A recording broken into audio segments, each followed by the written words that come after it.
अस्सलाम वालेकुम, क्या हाल है आप सबके? अल्हम्दुलिल्लाह मैं ठीक हूँ और मैं दुआ गो हूँ कि अल्लाह ताला आप सबको ठीक-ठाक रखे और अपने-अपने घरों में खुश और आबाद रखे। तो फिर चलते हैं आज की वीडियो की तरफ। उधर से मैंने शुरू किया जिधर कल मैंने इसको ख़त्म किया था। तो हम लोग इस टाइम इमिग्रेशन करवा रहे हैं और उसके बाद ये हमने अपना लगेज लेना है। लगेज क्लेम पे आ गए हुए हैं और इधर अब ये देखें बंद रुका हुआ है। इनकी बिजली चली गई थी। पहले तो काफ़ी देर रुका रहा, पता ही नहीं चल रहा, समझ नहीं आ रही थी क्या हो रहा है, लेकिन बाद में पता चला कि लाइट बंद है। तो इधर फिर काफ़ी टाइम लग गया था। माशाल्लाह से जो हाजी थे आए हुए, ये उम्रा करके जो आए हुए हैं, इनका काफ़ी रश था और इन लोगों का सामान भी काफ़ी था। मुझे नहीं पता इन लोगों को कितनी इजाज़त थी। हमें तो ये सऊदी एयरलाइन की ये फ़्लाइट थी और हमें 23 किलो की इजाज़त थी, लेकिन जितना माशाल्लाह ये लोग सामान लेके आए हैं, पता नहीं पाकिस्तान के लिए उनकी कोई और होगी जो सामान लाने ले जाने की कुछ और तरह की है। हम लोगों को जो यूरोप से जाते हैं हमें तो 23 किलो की अलाउ था। अच्छा जी, तो इधर हमारा काफ़ी टाइम लग गया, काफ़ी देर तक ये बंद रुका रहा है। बिजली बंद थी, जनरेटर ऑन किया, पता नहीं क्या क्या, और काफ़ी कह लें कि टाइम हमने हमारी फ़्लाइट तो बिल्कुल टाइम पे लैंड कर गई थी, लेकिन इधर हमारा बहुत टाइम ज़ाया हुआ।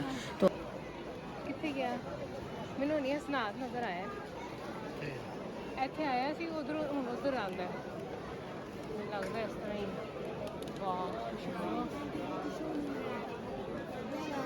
ਖੁਸ਼ਬੂ ਇਹ ਆ ਗਿਆ वालेकुम अस्सलाम वालेकुम कैसे हो? अस्सलाम ठीक अल्लाह का शुक्र आपका अल्लाह का शुक्र। चले ओए तूने नहीं मिलना आपसे मिलते हैं बाहर जाके सामने को आंटी। वालेकुम अस्सलाम ठीक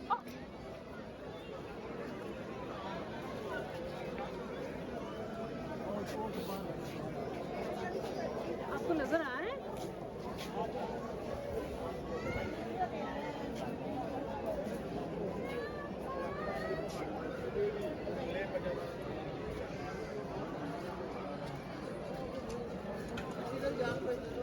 अब तो मिलते हैं आपसे सही है। अस्सलाम वालेकुम आंटी। वालेकुम अस्सलाम क्या हाल है? मैं ठीक हूँ अल्लाह का शुक्र है आप सुनाओ अल्हम्दुलिल्लाह। वो उधर उन्होंने शोर वोट डाला था वो। तो फिर हाँ।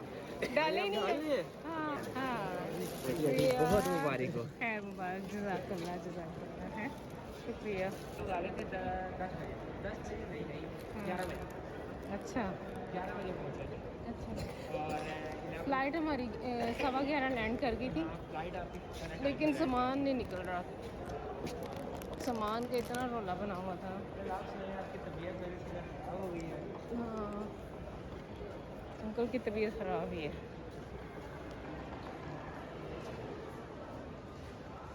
ठंड है चेंज हुआ है सारा। है ना हाँ लग रहा है काफ़ी चेंजिंग की है इन्होंने नाथ भाई 4-5 दिन छोड़ के आ गई है। हाँ 4-5 दिन हो गए 4-5 दिन, हाँ हाँ 4-5 दिन हो गए। 24 तारीख का छोड़ा हुआ अभी 4-5 दिन और दिन छोड़ना भी है। या 4-5 दिन आज कितनी हो गई 30 नहीं नहीं यार 29 है।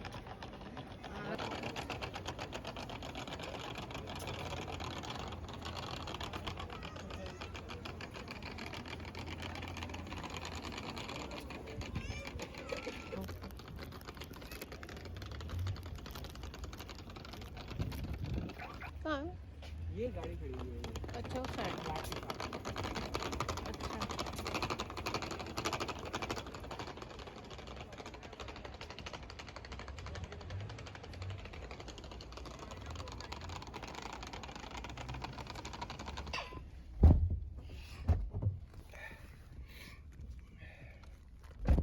अच्छा वो बाइक पे आया हुआ है वो बाइक पे है। अच्छा मैंने ऐसे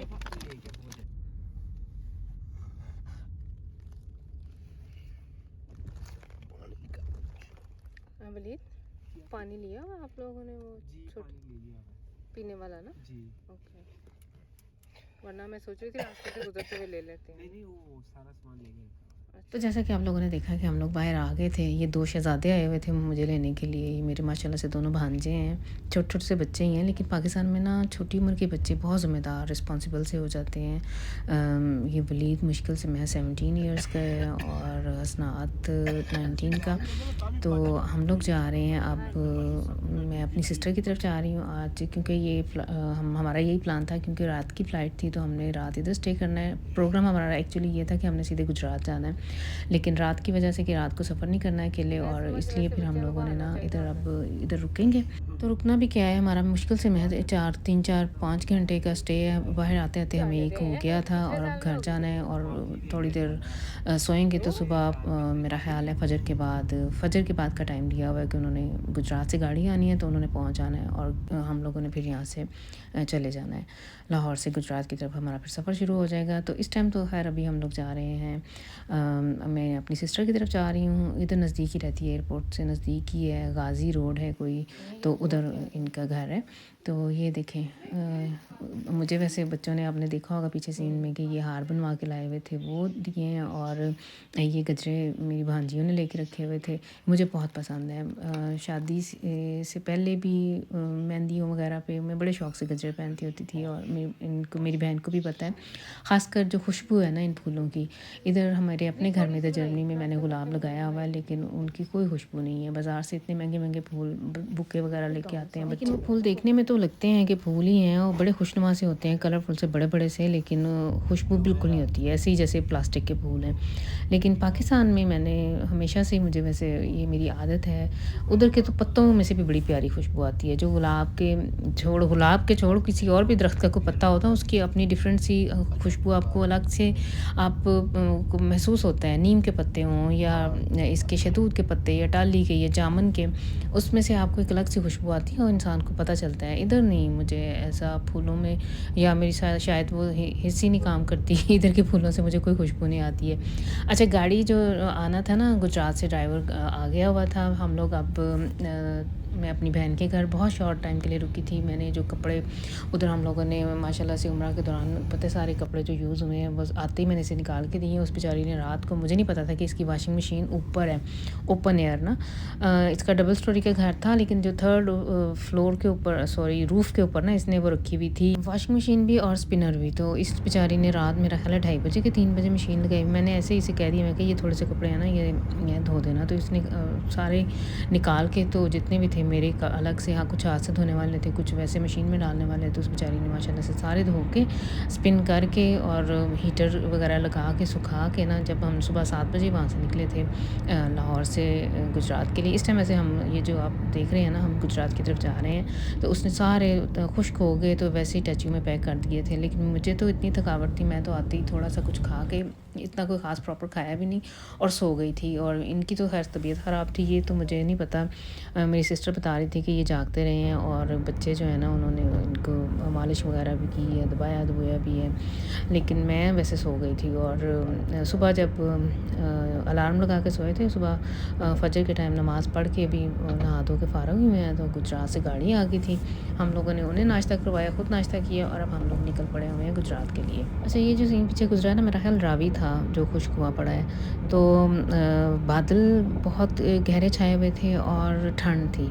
ये जो मैं आप लोगों के साथ इस टाइम वीडियो शेयर कर रही हूँ ना, ये है 30 जनवरी की, और उन दिनों धुंध भी बहुत पड़ती होती थी और ठंड भी थी। अब तो खैर पाकिस्तान का, अभी मेरी थोड़ी देर पहले अपनी अम्मी से बात हुई है तो बता रही है कि मौसम काफ़ी चेंज हो गया हुआ है। वैसे भी आज मार्च की मेरे 6 तारीख हो गई भी है, तो मौसम में काफ़ी चेंजिंग हो जाती है।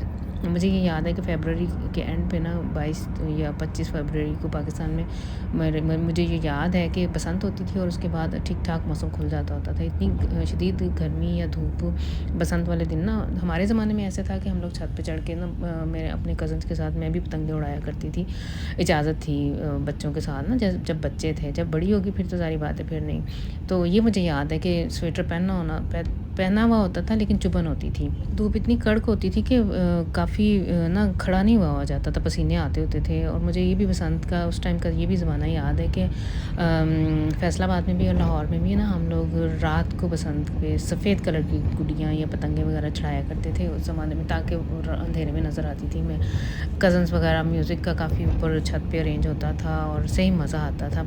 अब तो सुनने में क्या, बल्कि मुझे पता ही है कि अब पाबंदी है, कोई नहीं पतंगे वगैरह नहीं उड़ाने देते, लोग छुपा के बच्चे वगैरह उड़ाते हैं पतंगे और केस वगैरह भी हो जाता है। पाबंदी लगी हुई है, ये जो डोरे हैं जो गलत किस्म की यूज़ करते हैं। तो ये देखें, बारिश इतनी तेज़ थी, हम लोग गुजरात के करीब अभी नहीं पहुँचे नहीं थे, तो कुछ पीछे ही थे, गुजरांवाला शायद गुजरे थे, तो बहुत तेज़ बारिश शुरू हो गई थी। और प्लान अब हमारा ये है कि हमने गुजरते हुए ना इनको लेके किसी क्लिनिक में जाना है, गुजरात से पहले या वज़ीराबाद में, ये जो हमें लेने आए हुए हैं ना, इनका कोई है जानने वाला डॉक्टर वाकिफ़ का, उसका क्लिनिक है अपना वज़ीराबाद में।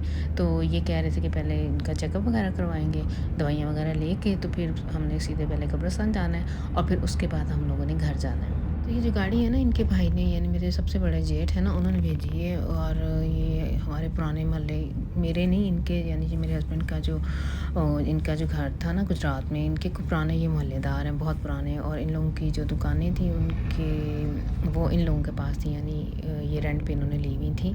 तो बड़ी पुरानी कोई वाकफ़ियत है, जान पहचान है। इनका ये कहना है कि ये जो आदमी ड्राइव कर रहा है, ये नदीम भाई का एक तरह से कह लें कि सेम एज फेलो, और सारे ना ये इकट्ठे स्कूल वगैरह जाते थे, कॉलेज वगैरह इनका इकट्ठे ही था। यानी बहुत एतबारी बंदे हैं ना, जिनके साथ हम लोग इस टाइम जा रहे हैं। अच्छा, इन दिनों ठंड भी बहुत थी पाकिस्तान में, और बारिश की वजह से और ज़्यादा ठंड लग रही थी, या शायद हम लोग थके हुए बहुत ज़्यादा थे, थकावट हमें बहुत हो गई हुई थी, उम्रे की भी, सफ़र की भी। तो मैंने इनसे क्या है कि ना, हीटर थोड़ा सा तेज़ ही करवाए रखा है, लेकिन इसके बावजूद भी मुझे काफ़ी ठंड लगी है। थोड़ा सा हमारा ना मौसम का कुछ ज़्यादा ही चेंजिंग हो गई। जर्मनी में माइनस था, सऊदी अरब में 26 से 27 ग्राड था, और अब पाकिस्तान में, खैर मुझे ये नहीं पता चला कितना टेम्परेचर था, लेकिन इधर ठंड थी। और फिर वो ज़्यादा ही, सऊदी अरब में मुझे आदत हो गई थी बगैर जैकेट के, बगैर जर्सी के, ऐसे ही ना कपड़ों में घूमना है, ऊपर सिर्फ अबाया मैं पहनती थी। लेकिन इधर जो था, वो पाकिस्तान आके जर्सी की ज़रूरत थी, जो कि मैंने नहीं पहनी। मुझे ना, वो मैंने पैकिंग, वो जो जर्मनी वाला अटैची जो वापस हमने लेके जाना है ना, जिसमें बच्चों के तोहफे तोहफ़ हैं या खजूरें वगैरह जो मैंने जर्मनी वापस लेके जानी है, या जो जैनमाज़ वगैरह लिए हैं, वो मैंने अपनी बहन के घर ही छोड़ दी है लाहौर में। वो नहीं अब मैं साथ लेके जा रही अटैची। मुझे ये था कि ये इसको उठाने का, अब मैं से पहले इस गुजरात लेके जाऊँ, फिर फैसलाबाद लेके जाऊँ, और फिर वापस इसे लाहौर लेके जाऊँ, तो वो मैंने उधर ही छोड़ दी है। जिस दिन हमने वापस जाना हुआ, तो वो मेरा यही भांजा आके हमें एयरपोर्ट पे दे जाएगा।